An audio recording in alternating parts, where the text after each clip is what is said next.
Сегодня мы спадзяемся, что за гадзінку максимум расскажем про историю руху университета 3 веку, а так само про основные международные документы, які тичаться питанням старення насельництва, і криху про різні міжнародні практики, про практики, які є у сусідніх країнах, практики праці з сталими людьми. Ось, наша лекція називається «От Тулузи до Гродно». Чому Тулуза? Да, там был створен перший університет 3 веку. Де Тулуза знаходиться? Правильно. Франція. І тут буде задаватися в этой лекції шмат питання. Приступ не подрихтував? Это твоя компетенция.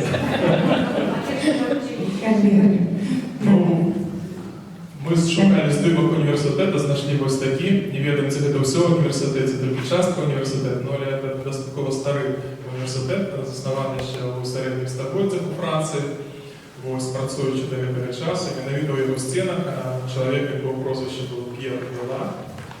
Это профессор в 83-м году подал идею, а чему бы мне дать помешкание для людей пенсійного возрасту для навчання в університеті. Він зауважив, що є вольний час, є вольні ресурси і є потреба у людей займатися на занятках у стінах університету. Першими студентами були 40 чоловік. Приблизно стільки, скільки нас зараз, приблизно стільки, скільки прийшло перший набор нашого університету Золотого веку у 2010 році, тому що ми так само починали з 40 чоловік. Із 6 спеціалізацій. Да, трошки виросли з того часу. До речі, син П'єра Вела, Франсуа Вела, сьогодні означає одну з двох асоціацій університету 3 веку. Є дві асоціації в Європі. Одна така франкомовна, об'єднана в основному людей з країн франкомовних, а друга така англо-німецькомовна. Ось Франсуа Вела, син цього чоловіка, означає франкомовну асоціацію, АЮТА називається асоціація. Вже 2 рази присилала нам пропонову вступити туди. Ми 2 рази досилали свої документи, але зворотної сувязі чомусь їх немає. Ні, нам просто присилають біліцей. Їх на війни. Раз по раз вони збираються і вирішають свої концептуальні питання. І таким чином у 1973 році був покладений початок так званої французької моделі університету 3 веку. І сутність цієї моделі французької заключається у тим, що такі університети створюються на базі вищих навчальних установ. Наприклад, коли така модель була б у Білорусі, то у нас такий університет Золотого веку працював би на базі аграрна, на базі меда, на базі Купаловського університету. І вельми часто занятки, які відбуваються для сталих людей, фактично повторяють занятки, які відбуваються для звичайних студентів. Математика, астрономія, історика і так далі. Вельми рідко це виходить за межі академічної програми. Само собою, що програму затверджує ректор університету, ректор призначає керівника університету і так далі. Так, і відповідно бюджет, частку бюджету на фінансування по этой французькій моделі бере на себе сам університет. Да? У нас були такі помкнення. Несколько разів ми зустрічалися, ми казали про партнерство на узроні хоча б факультету. Поскольку мої колеги там факультет психології, то ми до їх зверталися і казали, давайте нечто таке подобне зробимо на базі університету. Але, на жаль, таких мотиваторів за додаткову працю, там, хто буде фінансувати, це не знайшлося. Ось, тому наші партнери во Вроцлаві, це наступний слайд, напевно, ті.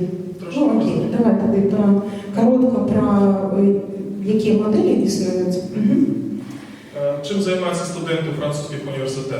Вони пишуться праці наукові і дослідчі, вони отримують дипломи державного узору, і вони отримують професії. Які це професії? Це можуть бути професії, зв'язані з соціальною роботою.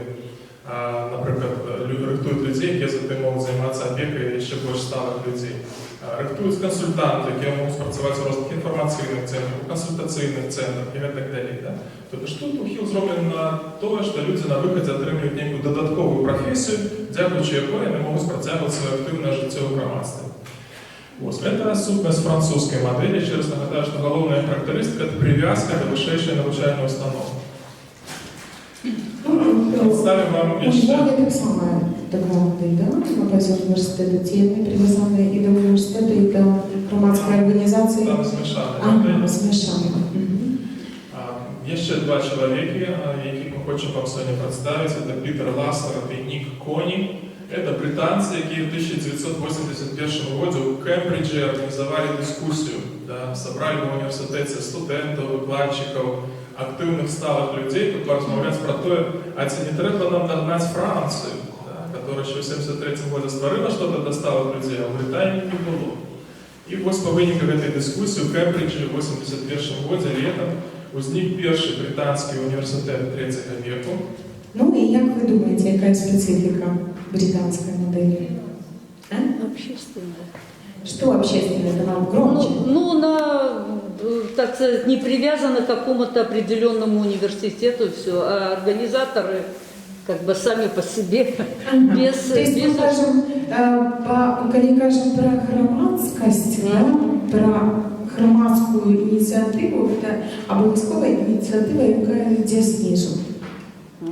От самих людей. Инфраструктурные они могут быть меньше организованы. Да? У Британии сегодня несколько тысяч университетов 3-го века. И головный принцип, який лег в основу британской модели, был сформулирован еще в 1981 году, звучит так. Ті, хто викладає, так само повинні вчитися, і ті, хто вчиться, так само будуть викладати. Так это наша. Вы познали себе у британской модели. Сапраўды. Тут больше ориентация на горизонтальное дочинение. Так?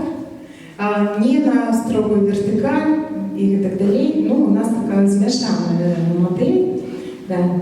Тут, як Лана сказала, ставка зроблена на самоорганізацію, самодопомогу. Британські університети або мають статус громадської організації, громадського об'єднання, або просто існують як неформальні групи.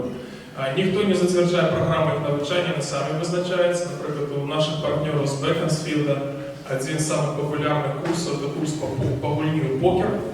Ну, уявіть собі, що такий курс буде у французькій моделі на базі кого-нибудь там Нотр-Дама, Нотр-Дам, даже Сорбоны, або той же самый Тулуза, конечно, немагчыма. Ну і вельмі часто заняткі у таких британських університетах можуть відбуватися у кав'ярнях і навіть у квартирах. Да?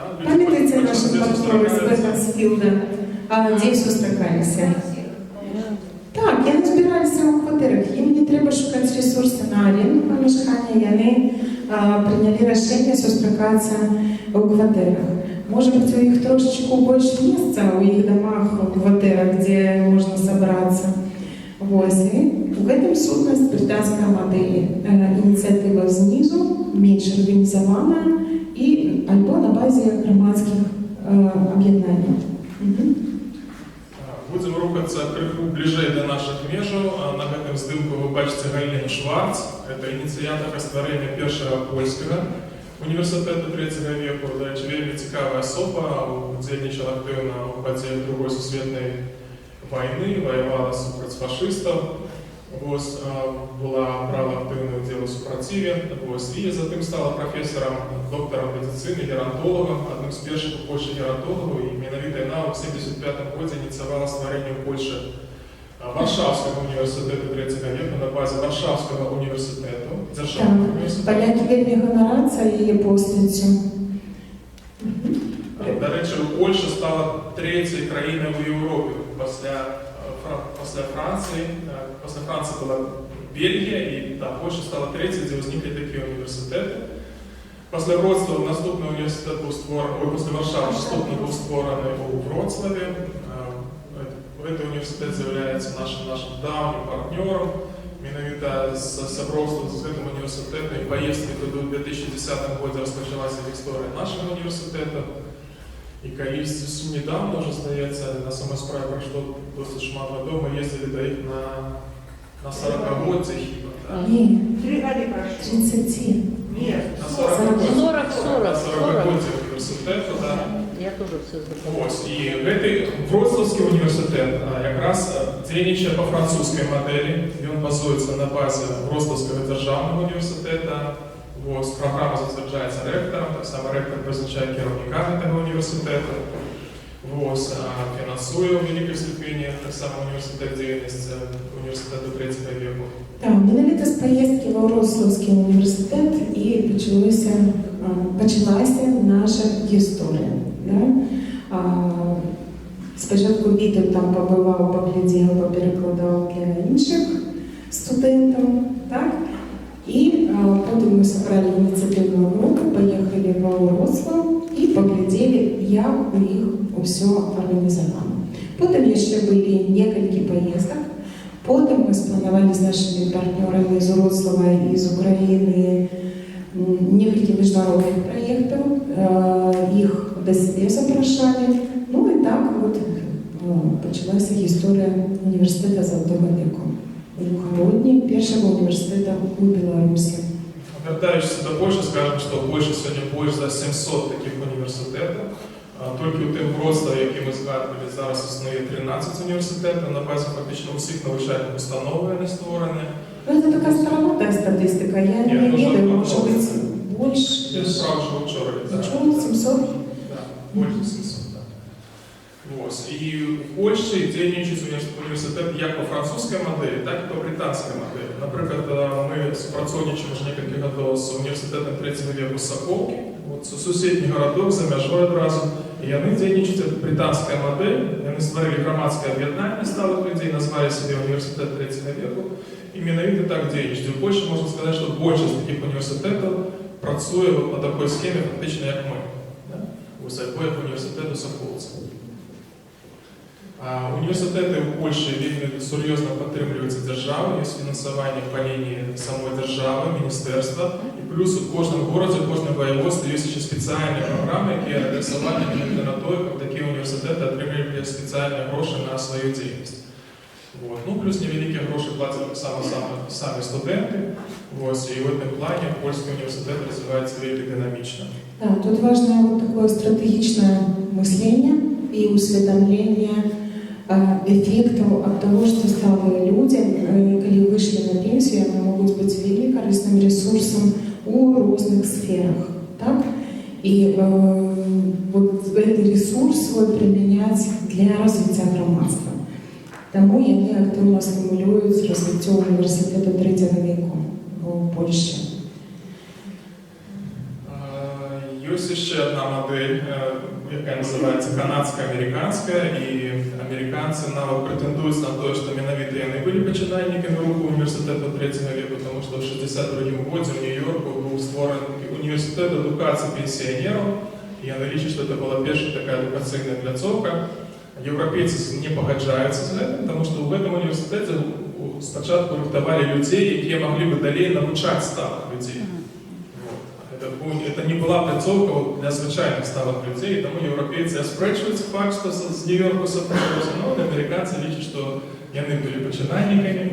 І там і у Штатах, і в Канаді є дві основні моделі. Перша модель – це так звані пансіонати для сталих людей. Це виглядає таким чином, що є навчальні пляцовки, в яких займаються звичайні студенти. Коли студенти заїжджають на канікули, то туди на їх місце заїжджають сталі люди, ось на інтернати, і там для їх відбувається навчання. Ось, і затим у 1975 році на базі університету Нью-Гемпширі була створена перша така академія для сталих людей, у яку потрапили спочатку 200 чоловік, ось наступного року вже було прийнято більше за 2000 студентів, а ще на 1000 відмовили за недохопу місць. Ось, і з того часу в Штатах вельми популярна така сезонна модель навчання, де люди сполучаються і навчання з відпочинком у тим віку, з різними вандровками. Ось ця модель зараз по-перше вельми популярна у Штатах і у Канаді. Так, про академію я вже криху сказав. Ось, там є не тільки на базі університету, а й на базі приватних пляцовок організоване навчання сталих людей. Вельми моцная програма едукаційна для сталих людей існують у Германії. Ще в 1979 році в Ольденбургу був створений перший університет 3 віку. І такі пляцовки працюють як на базі університету, так і на базі інших навчальних установ, у тим віку приватних. І є так само модель, яка називається Академія сталих людей. Це фактично неформальні сороки. На у вёсці можна створити таку академію. Ось, і працювати так, як ви хочете працювати, затверджуючи свою навчальну програму. Плюс я ще описала наступний слайд Volkshochschulen, да?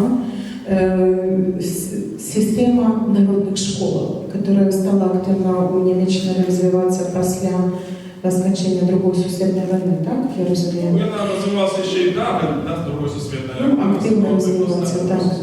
І ми так само навідували некілька таких Volkshochschulen, і там, звісно, солідні такі програми, і вони кожен год роблять ці програми для навчання, і запрошують різні групи, в тим ліку і сталих людей.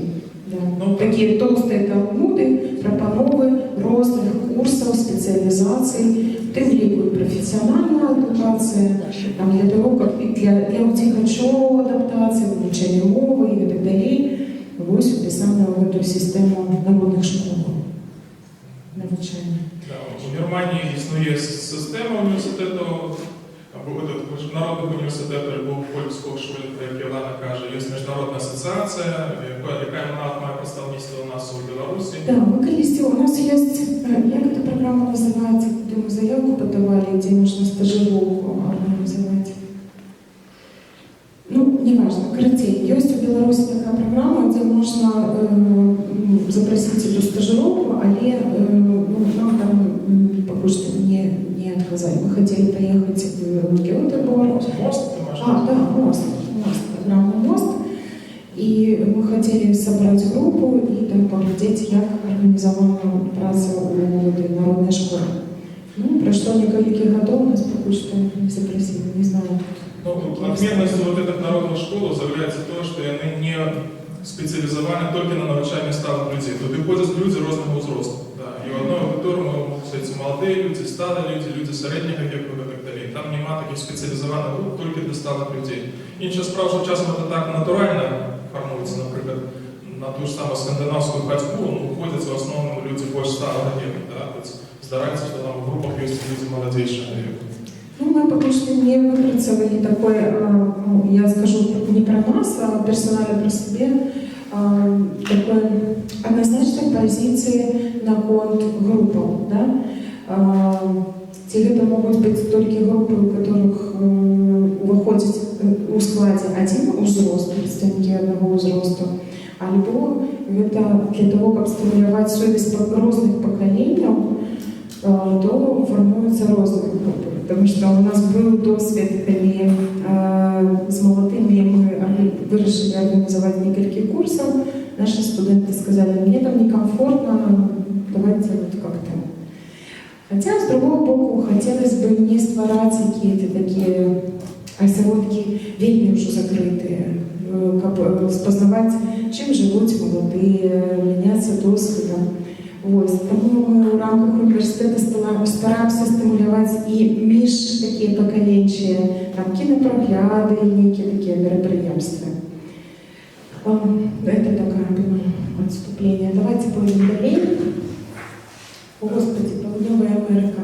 Про это ничего не знаю, сам расскажу. Да, в Південній Америці так само є університет третього віку, але вони спеціалізовані на тим, що там рихтують сталих людей, як вони працювали на користь громадства. Наприклад, вони запрошуються докторів, які вийшли на пенсію, трошки їх переобучуються, потім ці доктори йдуть у бідні фавели, мікрорайони і допомагають лічити людей, які не можуть собі дозволити, наприклад, користуватися платною медициною.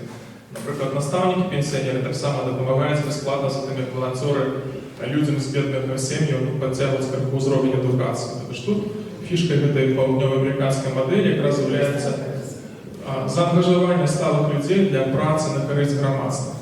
Не столько на развитие самих сталых людей, а сколько на то, как они больше активно удельничали в житті громадства. Ага, ну, китайскую модель, я думаю, что вы, тут была картинка, то вы уявляете, да? На чем заснована? Ай! Що робиться перше, що китайці? На що орієнтовані найперше? Вони орієнтовані найперше на те, що це так само не організовано структурно, але фокус на здоров'я. У парках, у різних таких на відкритих пляцовках займаються Пам'ятаєте, у нас приїжджала колега в 2010 в 2011 году з Вроцлава, там, гимнастику, тайчи показывала, да? И все шукали мы, у нас у Городні експерта по этой гимнастиці, но мы як-то не склалися, вельми цікаво. Склалося з другим. У нас склалося з іншими, да.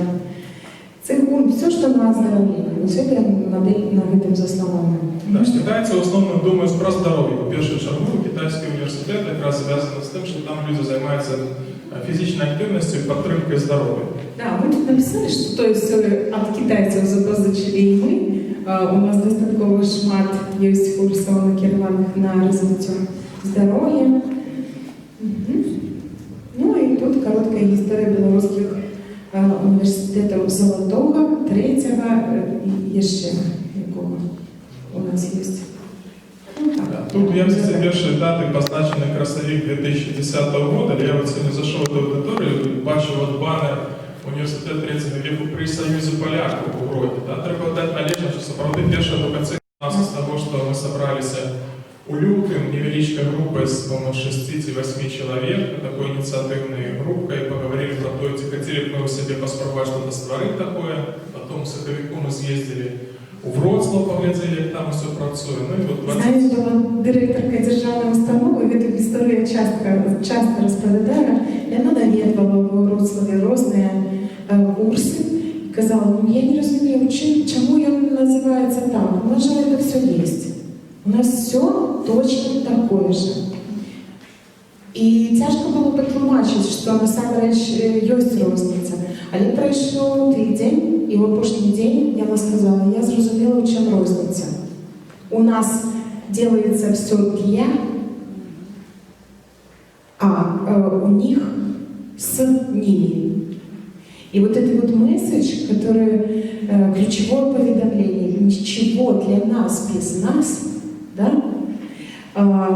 не вот эти там просмотры или чаепитие 2 раза на год, где человек просто как пассивный объект, которому что-то рассказывают, а с уключением этих людей, вот это важно, да? Это логику треба зрозуміти, конечно, що не варто вирішати за самих людей.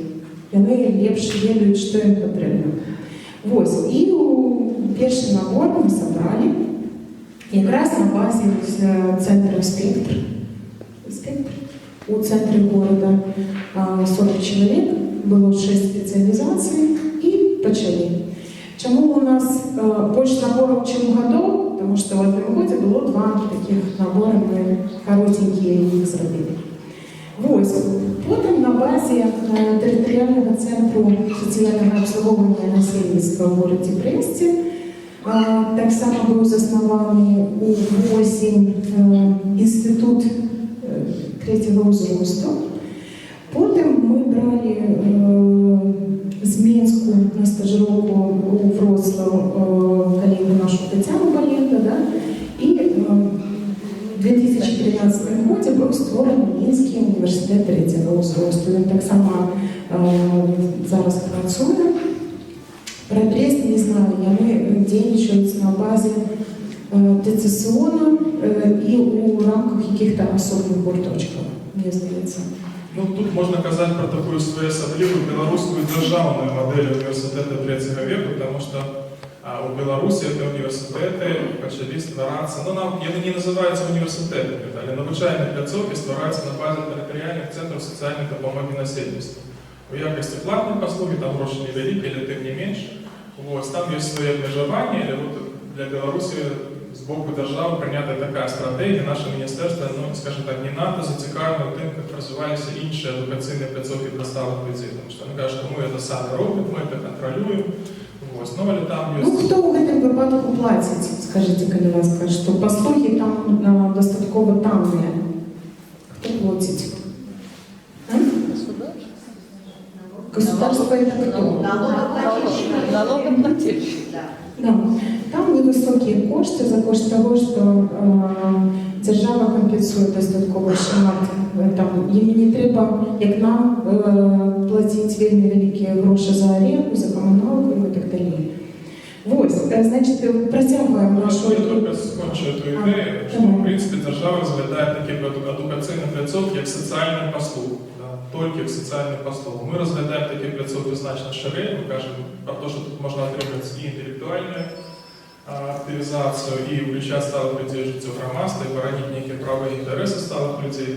Ось, тому тут трошки відрознюється те, що ми називаємо університетом, і те, що наша державна структура називається університетом третього віку. Я пам'ятаю на одній міжнародній конференції, може бути навіть на форумі 2 роки тому, ніхто аналізував документи про сталих людей і сказав, що коли ти аналізуєш, ти бачиш, що сталий чоловік, який вийшов на пенсію, сприймається як об'єкт заботи, опеки, обслуживания. Ну, такое. Вот Раиса Синельникова, наша коллежанка, она говорит, послушайте, вот мне 60, сколько-то там, 5 лет, не памятаю, взрослых, не надо меня опекать, я сама себе, я хочу еще вот быть полезной, да? Чему я только объект опеки, да? И то, что Витя каже, социального обслуживания, опеки. Очень много людей не хочет звертаться именно туди, потому что вот это вот отчувание объектности своей не дозволяет человеку. Ну что, давайте рухаться далі. Значить, Я ще один акцент хочу зробити. Правда, державну політику в дочиненні створення таких структур на базі Центру соціальної допомоги населенню. В Україні прийняли спеціальні програми державні про соціальну послугу університет третього віку. Да? Держава українська так само фінансує цю програму, і в Україні так само такі центри створюються на базі ТЦСО, вони трошки по-іншому називаються, як і у нас, а і в Україні так само масово створюються університети, подобні на наші структурні. Да? На базі громадських об'єднань, але при некоторых навчальних установах, вишедших так само, як у Львові, де ми були, там так само діючий університет, така гібридна модель, на 2 заснувальники. Громадська організація і політехнічний університет. Причому організація така про-церковна? Ну, так. Родина Кольпінга, така мікст. Пошли далі. Значить, після ми вирішили активно розвивати систему стажировок. Да? Той момент, коли ми вже, скажімо так, набили емоцій, ми вже зрозуміли, як це працює, як би там не було, як би нас не консультували, не розповідали, як це працює у Вроцлавському університеті, там французька модель, да? И сколько документов они мне показывали, все равно мы шли, скажем так, у незнайомому контексті, у незрозумілому. Нам було незвикло, ми самі бралися за таку справу, і толком не ведали, як це спрацює. І ось коли люди з кожним годом один одного брали за руку, там, знайомим, сусідям казали, що приходять, тут корисно, тут класно, ми зрозуміли, що от з кожним годом ми вже набираємо досвід і маємо, скажімо так, веди і уміння чим поділитися. Ми стали організовувати стажировки на базі нашого університету Золотого віку і кожен год шукали ресурси на то, як запросити стажерів до нас. Це були стажери з різних кутків Білорусі. Ну і потім активно наші кобринські партнери так само до нас приїжджали. Ну, плюс у них ще були контакти з іншими городами Польщі. І потім, нарешті, ми вельми радувалися, коли наші кобринські колеги сказали, все, ми соспіли. А потім ще нас запрошали на різні презентації, як ми розповідали. Ось. І захотіли назватися так же, як і ми. Університет Золотого віку. Тому ось є у нас у Білорусі 2 університети Золотого віку, один в городі Кобрині. Ось. І після цього створилася Академія 50+, Бобруйськ, Сочиці, да? Ви удільничали у різних зумовських лекціях. Світлана і Олег Красний розвивають свою академію. І далі в 2019 году мы организовали первый форум университета третьего века у Менску. Кто з присутних тут був на этом форуме? Раз, два, три. 4 человека, как минимум, были. Да, это была такая встреча, где собирались активисты разных белорусских университетов, где мы размовляли про важное питание, показывали разные мастер-классы, то, что мы сами умеем, то, чему мы научаемся в наших университетах. Вот. И я думаю, что таких форумов мы постараемся в ближайшие годы еще раз провести, может быть, на базе нашего университета, когда знайдутся ресурсы на это, потому что опыт, мне здається, вельми високий, і то, що там відбувалося, мені здається, було цікаво. Коллеги, поправьте меня, коллег, умиляюсь. Двумя руками за. Да? Повторим, Лариса, повторим огромный форум университету. Всім цікавих, важних. Я пам'ятаю, пресс-конференция. Румак, министр, уже сидит на пресс-конференции, Витута нема. Все шукают, где Витут, потому что вот так само на пресс-конференции у Девича. А он себе на каким-то покойчику сидит, переплытал час, пишет речь. Речь пишу, да. Да, бывает такое. Да. Это форум, который мы проводили уже в минулом году, я вот нема на слайде. Это форум годного довголіття, организованный нами между коалицией, яку ми так само створили в конце 2018 года. До речі, зовсім хутко, 18 листопада буде 2 роки з моменту створення коаліції за годне довголіття. Ось у заснуванні якої брали участь саме Рада нашого університету, і сьогодні в эту коаліцію входить 10 організацій, несколько експертів. І у кінці сьогоднішньої лекції ми, може бути, коротко розкажемо про ті плани, які є на ближайші роки між цією коаліцією. Ну, але поки пойдемо далі. Ось. Ну, коли ми кажемо про університети Золотого віку, і принаймні про наш університет, ми бачимо, що 4 головні накерунки роботи повинні бути у пляцовках, які хотіли б мати право називатися університетами Золотого віку. Да. Перший накерунок – це інтелектуальна активізація. Це значить, що в програмі такого університету повинно предугледжуватися, що студенти отримують веди і уміння, необхідні для життя у сучасному громадстві. Это значит, если вам потрібні мови, ви можете тут вчити мови. Если вам потрібні технології інформаційні, комп'ютери, смартфони, у вас повинна бути така можливість, ну і так далі. Ось. Наступний накерунок – це фізична активізація, і тому ми стараємося, щоб у нашій програмі так само були б курси, клуби накеровані на те, щоб ви підтримували б своє здоров'я, тримали б себе як мога довше у добрій фізичній формі. Вельми важний накерунок, якого ми з самого початку притримуємося, це соціальна активізація. Ми хочемо показати, що сталі люди з'являються корисним для громадства ресурсом, можуть шмат чого цікавого робити. Ми хочемо, щоб наші студенти знайомилися, набували нових собров, ось і так далі. Що ми робимо тут у межах цього керунку, підкажіть мені, які у нас тут активності відбуваються. Добрые справы. Да, школа добрых справ. Тут у нас школа добрих справ, наприклад, відбувається. Але навіть той же Кірмаш вольний, який ми будемо робити, це так само социальная активизация, это пляцовка для зустріч, пляцовка для того, как можно было приносить користь один одному. Ну, еще один накерунок, который в нашей краине пока что идея не надто удала, это отстаивание правового интереса сталых людей. Ось, мы уже разные инициативы вылучали, мы брали активный удел у подготовки национальной стратегии годного довголіття, я навіть виходив у таку комісію при Міністерстві праці. Ось, ми тут, ви ведаете, пропонували нашему городу стать первым в Беларуси городом приязных для сталых людей, пока не нашли поддержки к этой инициативе. То есть сетка городов дружественных пожилых існує там 56 сколько країнах, да? И город дружественный к пожилым людям, да? Вот про то, что он дружественный, подписывая керівництво города, мы сами не можем себе так назвать, да? И тому мы зустракались с старшинем виконкама, мы подрихтовали шмат документов, что вивчили, и пропонували долучиться до этой сетки. Ну, потом справа не заморозилась, потому что там треба, конечно, удел представников разных структур, которые подпишут этот документ. И, конечно, это такой стратегичный документ, который включает, кроме того, что есть некий план, есть еще и бюджет. Да, на это треба. Сьогодні не вдалося, але може бути завтра.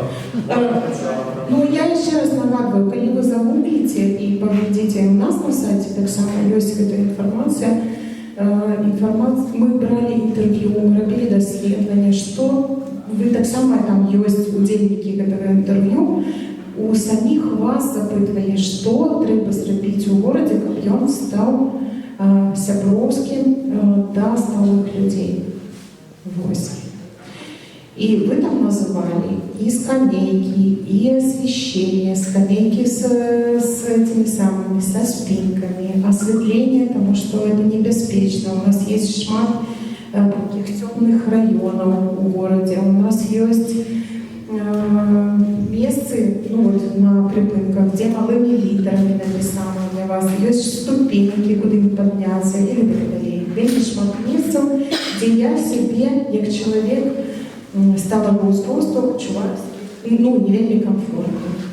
Ну і наскільки важливо це питання, мені здається, вельми продемонстрував в цей год, да? Коли пандемія ударила по Киму в першу чергу, по старым людям. А ще весною, я помню, на ОНТ з'являється ролик, вот, где сталые люди показываются как разносчики слухов, да, коронапсихоза, мало того, что самая основная группа ризики, так еще и винуватели тем, что психоз разносится. На того нікуди не варто було дискримінаційна реч з боку білоруського телебачення, якою просто не допущаємо в этой ситуации. И, конечно, зараз, когда сталые люди оказались в изоляции, а у многих нема навіть своего помощи, да, то это самая группа уязвимая не только с пункту зрения здоровья, или с пункту зрения депрессии и так далее.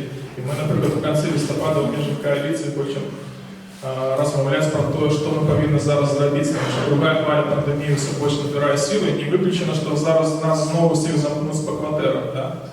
Ось. И ладно, там мы еще больше-меньше, скажем так, нормальная физическая кондиция. Есть люди, которые самостоятельно не могут навіть вийти з хати, да? І так само потрібно бути за допомогою. Ну, да, наши коллеги с ХЭС и Тарахани, знаете, да, так само были занятки. І вони і взаємопорозуміння організації перші підняли питання про психічне здоров'я чоловіка, який знаходиться у ізоляції. Коли така небезпечна навколо атмосфера, небезпечне освітлення, я не окей, я не відчуваю себе у безпеці, росте страх, росте напруження, і я не виходжу, і так далі. У нас у кожного з вас, і у мене так само є такі знайомі, які ну, обмежовані у пересуванні, знаходяться вдома і шмат страху. Так само особная тема для розмови. Ну і далі в нашій лекції ми трохи більше поговоримо навіть про те, як на міжнародному рівні і на національному рівні забезпечується відстоювання правового інтересу сталих людей.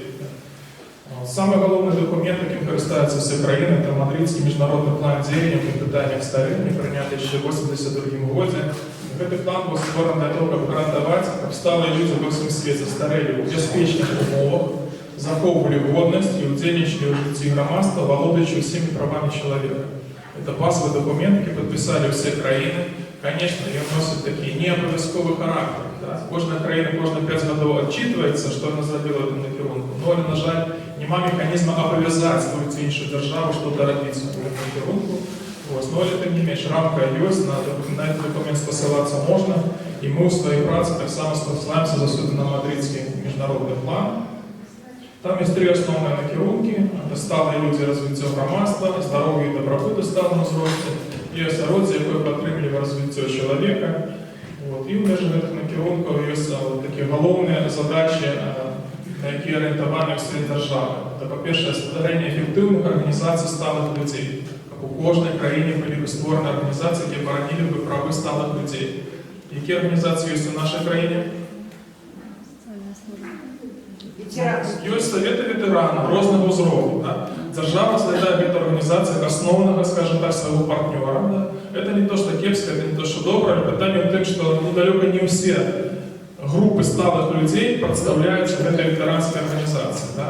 Вот. И, на жаль, в Беларуси вельми мало на самой справе организаций, які створені самими сталыми людьми. Я думаю, некоторые из вас ведают, что в нашем городе годов 10 там была зроблена спроба створення такого демократичного об'єднання ветеранів, але цю організацію навіть і не дозволили зареєструвати, врешті-решт. Да? Вот. І в Білорусі вельми мало, на жаль, таких організацій. Добре, що почали з'являтися хоча б університети, які дозволяють старим людям зустрічатися, розмовляти, щось обмірковувати, це вже некий прогрес. Наступна задача – це освіта, навчання і наукові дослідження у галині старіння. Наступна – мобілізація ресурсів організаціями, які представляють інтереси сталих людей, або представляють їх підтримку. І тут є важливий пункт, що організації для сталих людей повинні отримати льготи. Да, на жаль, у нас так само это пока что мара, потому что не то, что льгот нема, а вот есть певные перешкоды в деятельности, но сегодня не будем про сумное. Вот. Есть ще один важный документ, так званая Венская заява міністрів Європейської економічної комісії. Це так само говорить про те, що стали люди повинні як мога довше мати право знаходитися на ринку праці, підтримувати свою працездольність. Там так само говориться про те, що треба захочеться уділ сталих людей в житті громадства, змагатися з дискримінацією, уточнення досталих людей і забезпечити солідарність поміж поколіннями. Ми так само в межах нашого університету стараємося хоча б в цьому керунку хоч нещо робити. Наприклад, те ж саме наші живі бібліотеки, де ми стараємося збирати сталих людей, молодих людей. То, що у нас у якості викладчиків, наприклад, працюють не тільки сталі люди, але й молоді люди. Це так само про солідарність поміж поколіннями, про діалог поміж поколіннями. Ну і некалькі прикладів праці з сталими людьми в різних країнах світу ми назвали лепші практики, тому що лепше, тому що найчастіше зустрічаються, коли говорка йде про це на різних конференціях, на дискусіях. Як ви думаєте, яка країна лічиться самою прогресивною в плані праці з сталими людьми, забезпечення прав сталих людей? Швеция. Ще версії. З двох слов у назва складається країна. Подальше немножко смотрите, чем Швеция. Подальше. Ні. Добра версія, але ні. Так само добра версія. Великобритания. Грейт Британ, ні. Нова Зеландія на самой справі. Далека Нова Зеландія, яка на самой справі розпрацювала вельми прості і ясні документи, які забезпечать вельми високий узровень життя нових зеландців. Коли ви поглядите різні рейтинги якості життя, Нова Зеландія там буде не на перших місцях, як завжди у десятці. І справедливо прийнято так звані 9 методів дочинення до сталих людей. Це методи обов'язкові, з них виникають різні закони на національному рівні і на локальному Да, рівні. мы зараз зачитаем. Надійний і адекватний прибуток. Це значить, що кожен сталий чоловік мусить бути гарантований прибуток, який дозволяє вести годний лад життя. Справедливые, сучасные и доступные медицинские послуги. Доступное и зручное житло. Це означає, наприклад, що сталий чоловік має можливість поміняти свою квартиру. Наприклад, я залишився один, і я маю інвалідність. І держава обов'язана мені поставити таке житло, в якої я можу, скажімо, рухатися без перешкоду, задовольняти свої різні базові потреби і так далі. Доступний транспорт. Створення по місці жихарства у комфортних, старення по місці жихарства у комфортних умовах. Что? Я так само лучше бы хотел. Это как про сон. Опять хочу в Париж. А что ты там была? Не, вчера хотела. Да. Забезпечение культурной разностайности. Люди у сельской місцевості мають ровний доступ до послугам. Да? От тут у нас який доступ у нас у сільській місцевості до різних послуг, ви самі розумієте, да?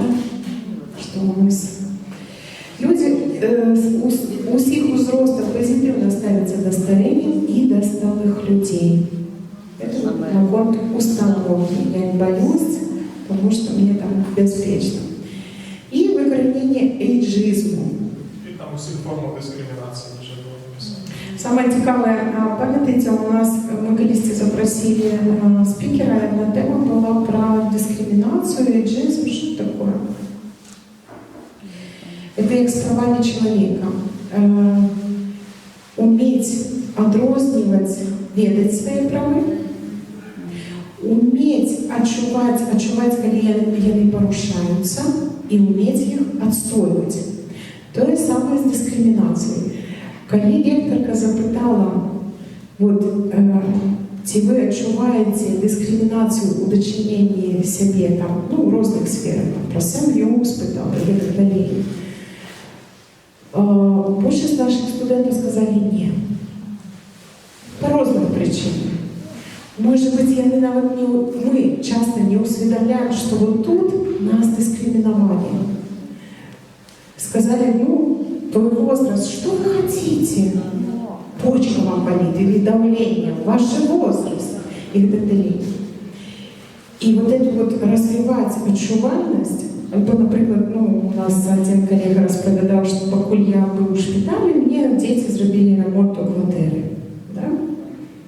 Не питаючи. Хотели как лучше. Помните, вот Катерина, которая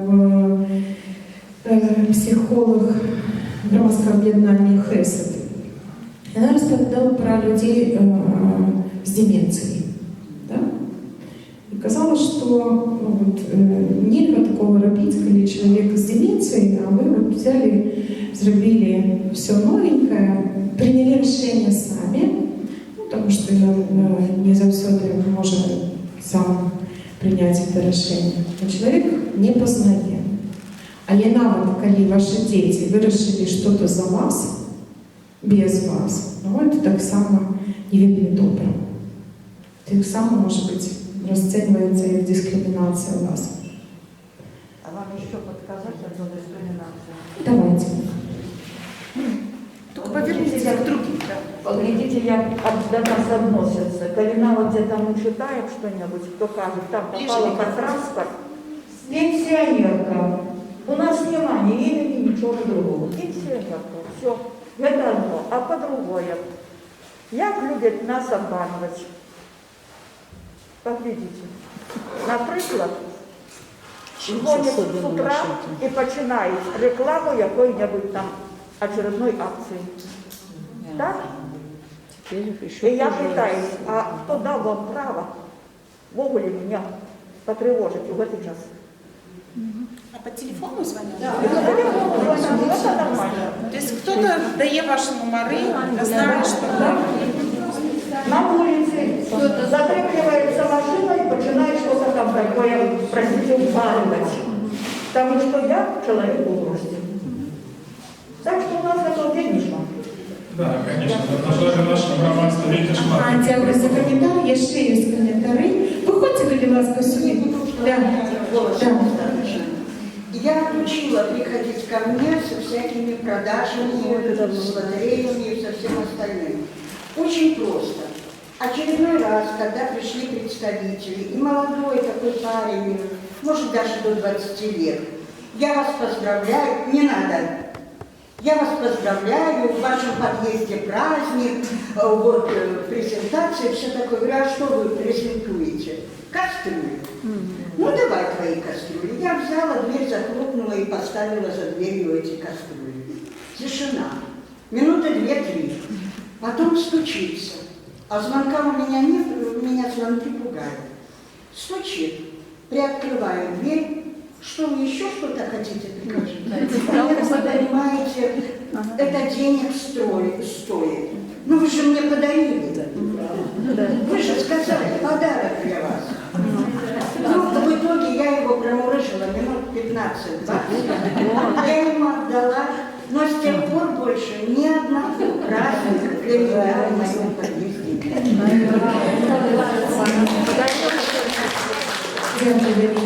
Зараз там мікрофон.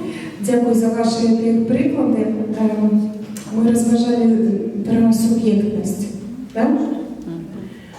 Як губляється суб'єктність, як тільки ти виходиш на пенсію. Да. Женщина, это в разных возрастах, да? Имя губляется.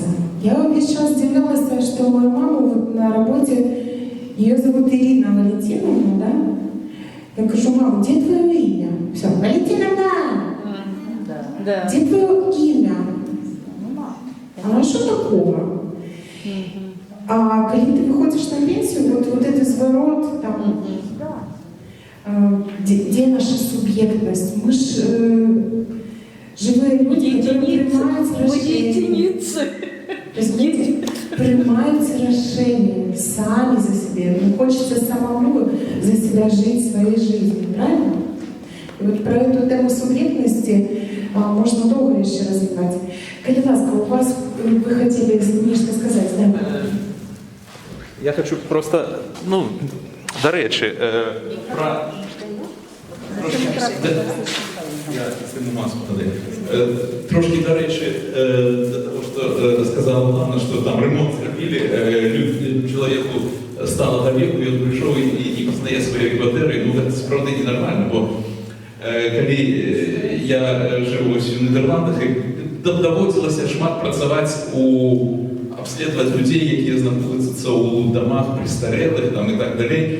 Так ось туди приходиш як у музей. Тобто їх покої, ну, як правило, там чоловік, який живе, там має особний покой, і ці покої так обставлені, що заходиш як у ніяку хату там 60-х, 50-х там годов. Ось з хати привозять меблю, так, там заховати, так, чоловіку було утульно і чоловіку було комфортно у тих умовах, у яких він привик, а не, скажімо, ось таких ось кресел там не побачиш, звісно.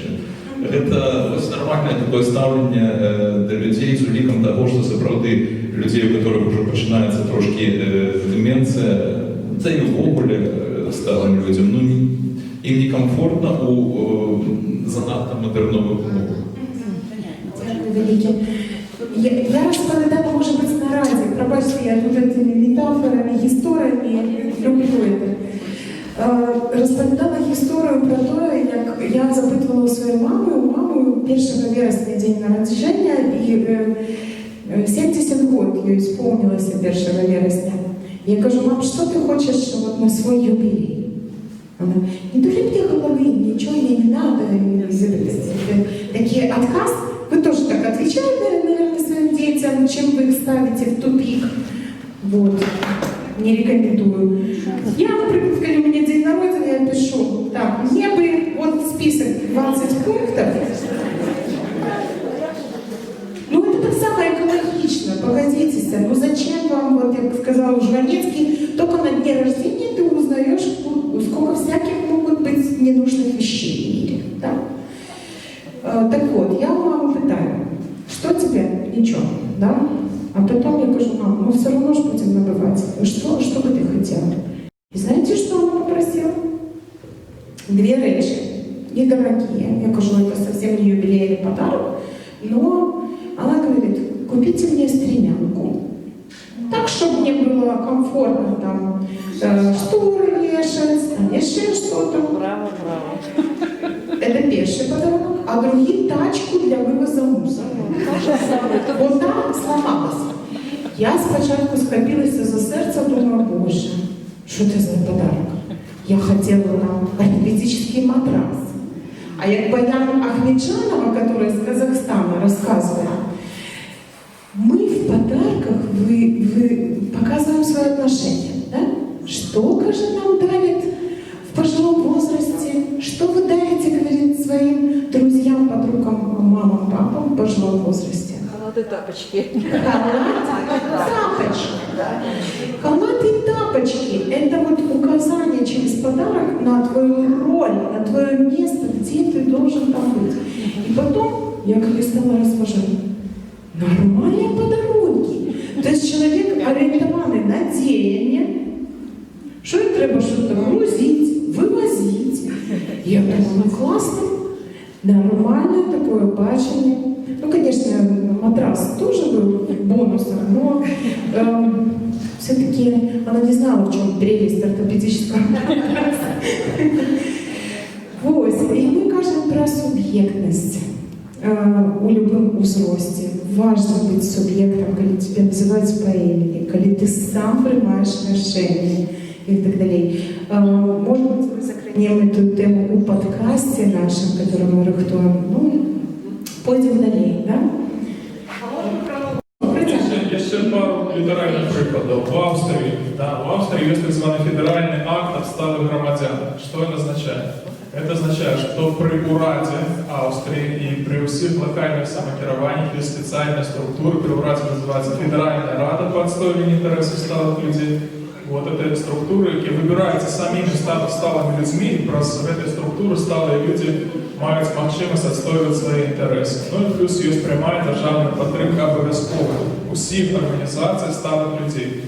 Там нема поддела, что типа вот это державное, это не державное, это еще некие. Все организации сталых людей мають гарантованную державную подтримку, в зависимости от того, сколько там людей об'єднують, який масштаб їх діяльності і так далі. Вот. І ми, в принципі, пропонували так само, як і в Білорусі, і на місцевому рівні, і на національному рівні, вот така структура так само з'явилася. У Франції французька політика уточнення сталих людей має різні пріоритети, серед них це такі пріоритети, як то, як стали люди, як мога довше заставалися по місцю свого жительства. І для этого у них, наприклад, коли у старого чоловіка не хватає пенсії, як забезпечити себе на старості, да, ось, йому спеціальні доплати відбуваються, спеціальний державний акт, згодом з яким робиться спеціальна доплати, як чоловік, наприклад, мог оплатити, ну, не сиделку, а домохозяйку, да? Человек, который приходил и помогал ему, например, трактовать ежу, прибирать в кацах и так далее. Да? Вот это затвержено на державном уровне, потому что когда человек находится в каце, для державы это выгоднее, чем он находится в доме со старых, на шмат выгоднее. Ну, у Польщі так само є багато різних практик, ми на некілька звернемо увагу. Перше, є така карта сеньора, я раніше починав з того, що була у кожному місті своя карта сеньора, так і зараз. Є така огульнопольська карта сеньора. Це карта, яка дає знижку сталим людям на самые разносторонние послуги, починаючи від походу в кіно, у різні ресторани, у різні публічні установи і так далі. Да? У нас так само була така ідея укоренити у городі таку карту, пошукати партнерів. Ну, пока не пошло еще, ну, я через подписываю, есть огульнопольская карта сеньора, а есть, например, Вроцлавская карточка сеньора с огромным списком посылок. Есть сайт, который называется огульнопольская карта сеньора, где есть список вот этих структур, где вы можете отримать знижки, их тысячи. Фактично, многие поляки в этом активно користаються. Да, бесплатные леки после 85 год, бесплатный проезд в громадском транспорте после 70 год, 30% знижки на проезд на чыгунце. Ну и разная система знижек, яка установлена разных местах. Кожен город може сам додаткові некие льготы вводить. Ось, и, в принципе, с нашего пункта зрения в этом керунку треба рухатися і білорусам, тому що уровень життя наших сталих людей ну, не вышедший докладно, чем сталых поляков. И я так само думаю, что и леки повинны быть или не бесплатными, то значительно больше танными, проезд на транспорте повинен быть как минимум и льготным, так, или не бесплатным. Ну, конечно, мы помним сейчас и коленовые льготы, да, но у нас социальная держава, да, все платят по-ровному. Что в Беларуси? В Беларуси, як я вже сказав, весь минулий год відбувалася розпрацовка національної стратегії водного довголіття. Ми давно долдонили, вот ще з часов першої конференції, яку ми робили в міжнародній угоді в 2013 году, що така стратегія потрібна, що Білорусь остається єдиною країною, фактично, серед усіх наших сусідів, де такої стратегії немає. Держава молчала, потом резко в 2019 году инициировала процесс створения такой стратегии. Дякую Богу, робили это не кулуарно, а постарались включить в эту работу представников и громадских организаций, и коалиция наша отримала запрошення, тут 4 чоловіки з нас удзельничали. Той проект документа, який був, його сама перша версія, яку вони нам представили, це Міністерство праці. Да? І той проект, який отримався на виході, це небо і земля, тому що перше було читати просто страшно. Такое враження, що ми які мами допотопно писали.